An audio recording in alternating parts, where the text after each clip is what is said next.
কোড়েল লিখেছেন শরৎচন্দ্র চট্টোপাধ্যায়। ৩. কোড়েল গ্রামে প্রতি বৎসর অতি সমারোহের সহিত ঘোড়দৌড় হইত। আজই সেই উপলক্ষে প্রান্তস্থিত মাঠে বহু জনসমাগম হইয়াছিল। মেরি ধীরে ধীরে লিওর পশ্চাতে আসিয়া দাঁড়াইল।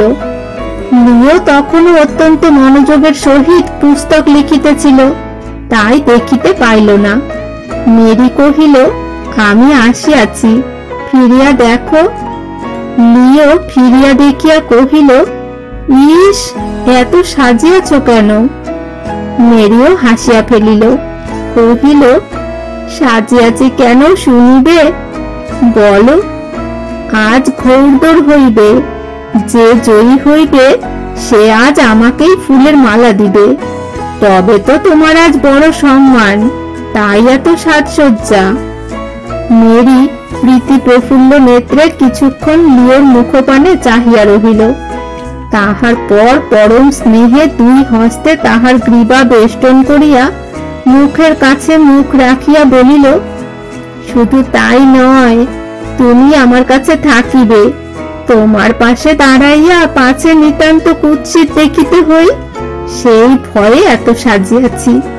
মনে মুক্তায় রূপ বাড়ে তো। সম্মুখস্থিত মুকুরে দুটি মুখ ততক্ষণ দুটি পরিস্ফুট গোলাপ ফুলের মতো ফুটিয়া উঠিয়াছিল। লিও তাহা দেখাইয়া বলিল, ওই দেখো। মেরি অতৃপ্ত নয়নে কিছুক্ষণ ওই দুটি ছবির পানে চাহিয়া রহিল। তাহার বোধ হইল সেও বড় সুন্দরী। আজ তাহার প্রথম মনে হইল, সৌন্দর্যের আশ্রয়ে দাঁড়াইলে কুৎসিত দেখিতে হয় না, বরং যাহা সৎ তাহাকে জড়াইয়া থাকিলে দোষটুকু চাপা পড়িয়া যায়। আবেশে চক্ষু মুদ্রিত করিয়া মেরি ধীরে ধীরে কহিল, আমি যেন চাঁদের কলঙ্ক, তবু আমার কত শোভা। মেরি শিহরিয়া উঠিল। লিও তাহা অনুভব করিল, তাই তাহার মুখখানি আরো কাছে টানিয়া লইয়া বলিল, চাহিয়া দেখো, তুমি আমার কলঙ্ক নহ, তুমি আমার শোভা। তুমি চাঁদের পূর্ণ বিকশিত উজ্জ্বল কৌমুদী। চক্ষু চাহিতে মেরির কিন্তু সাহস হইল না। কতক্ষণ হয়তো এইভাবে কাটিত, কিন্তু এই সময় অদূরস্থিত গির্জার ঘড়িতে ঢং করিয়া 1টা বাজিল।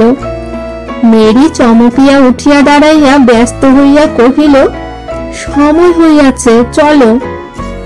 আমার যাওয়া একেবারে অসম্ভব। কেন? এই পুস্তক 5 দিনের মধ্যে শেষ করিয়া পাঠাইব বলিয়া চুক্তি করিয়াছি। চুক্তি ভঙ্গ হইলে বড় লজ্জায় পড়িব। মেরি রাগ করিয়া বলিল, তা বলিয়া আমি তোমাকে প্রাণপাত পরিশ্রম করিতে কিছুতেই দিব না। লিওর মুখে ম্লান ছায়া পড়িল। পিতৃঋণ স্মরণ করিয়া বলিল, আমার অদৃষ্ট, কি করিব মেরি, পরিশ্রম করিতেই হইবে। মেরি তাহার মনের কথা বুঝিল, তাই আরো রাগ হইল। বলিল, তোমার পুস্তক আমাকে বিক্রয় করিও, আমি দ্বিগুণ মূল্য দিব। লিওর তাহাতে সন্দেহ ছিল না, হাসিয়া বলিল, কিন্তু কি করিবে? মেরি নিজ গলদেশের বহুমূল্য মুক্তামালা দেখাইয়া বলিল, এই মালা ছিন্ন করিয়া ফেলিব। যতগুলি মুক্তা, যে কয়খানি হীরক আছে, সবগুলি দিয়া পুস্তকখানি বাঁধাইয়া সোনার কৌটায় করিয়া মাথার শিয়রে তুলিয়া রাখিব। তারপর? লিও বলিল, তারপর কি? মেরি সলজ্জ হাস্যে রক্তিমাভ মুখখানি ঈষৎ নত করিয়া বলিল, তারপর যেদিন রাত্রে খুব বড় চাঁদ উঠিবে আর তাহার কিরণগুলি তোমার নিদ্রিত মুখের উপর খেলা করিতে থাকিবে, সেই দিন। সেই দিন কি? সেই দিন খুব উচ্চ কণ্ঠে পাপিয়া ডাকিতে থাকিবে। তোমার কিন্তু কিছুতেই ঘুম ভাঙিবে না। আমি তখন তোমার কানের কাছে বসিয়া। মেরি হাসিয়া ফেলিল। লিও বলিল, আমার কানের কাছে বসিয়া পুস্তকটিতে যতগুলি কথা আছে সবগুলি পড়িয়া ফেলিবে না? মেরি মাথা নাড়িয়া বলিল, আমি তাহা হইলে জাগিয়া এমনি করিয়া তোমার মুখ চুম্বন করিব। তাহার পর দুজনেই হাসিয়া উঠিল। ঘড়িতে 1:30 বাজিয়াছে। লিও তাহা দেখিয়া বলিল, ঢের হইয়াছে, এইবার যাও। মেরি জাঁকিয়া বসিল, বলিল, আমার শরীর খারাপ হইয়াছে, আর যাইব না। তা কি হয়? কথা দিয়াছ, না যাইলে চলিবে কেন? কত লোক তোমার জন্য অপেক্ষা করিয়া আছে।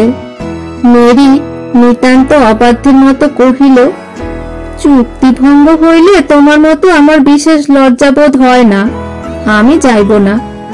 ছি, যাও, অবাধ্য হইও না। তবে তুমিও চলো। ক্ষমতায় থাকিলে নিশ্চয় যাইতাম। ক্ষমতায় আছে, চলো। ক্ষমতায় নাই, যাওয়া অসম্ভব।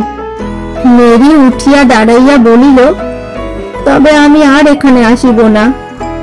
লিও হাসিয়া বলিল, আমি জানি তুমি নিশ্চয় আসিবে। মেরি রাগ করিয়া বলিল, আমি না আসিলে তোমার হয়তো খাইবার অযত্ন হইবে। পোড়া প্রাণে যে এটা সহ্য করিতে পারি না। না হইলে নিশ্চয় 2-1 দিন চুপ করিয়া ঘরের কোণে বসিয়া থাকিতাম। এ ক্ষমতাটুকু যদি নাই, তবে রাগ করিলে চলিবে কেন? কথাটার সত্যতা সম্বন্ধে মেরির অনুমাত্র সন্দেহ ছিল না।